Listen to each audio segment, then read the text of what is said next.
माझा जो आग्रह आहे की 100% एस-सी वैदिक करा. त्याच्यामध्ये मार्केटिंगचा वास जास्त येतो की तुमच्या कल्याणाची भूमिका जास्त वाटते तुम्हाला?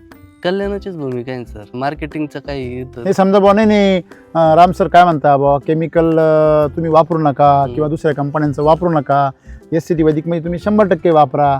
तर त्याच्या पाठीमागे व आपल्या आज कंपनीचा माल विकला जाईल हा हेतू आहे सरांचा, की खरोखर ते वापरल्याने तुमच्या बागेचं कल्याण होणार आहे हे हा हेतू आहे? बागेचं कल्याण होणार आहे. हे खरं झालं का? पण मग म्हणजे 100% तुमचं मी भेटलो तेव्हा तुमचं एस-सी होतं आपण चालू, SCT तेव्हा काही वैदिक नव्हतं. पण तरी सुद्धा तेव्हा मी तुम्हाला विरोध करायचो का काही औषधं वापरू नका, आपले- तणनाशक मारू. आपले त्यावेळेस कॉन्टॅक्ट फॉर्म मधले बुरशीनाशक होते हा. एस-सी बरोबर. वैदिक आल्यामुळं ते पण तरी बंद करायचं. पहिल्या वर्षी थोडं आम्ही घातलं रेटायचं.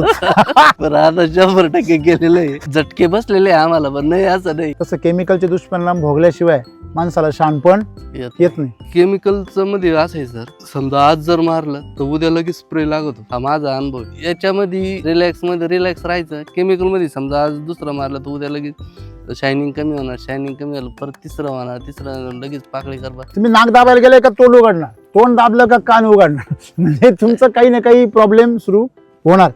मग ही समस्या केमिकलमध्ये येते. म्हणजे तुम्ही हे केमिकलचे अनुभव जाणले. सगळे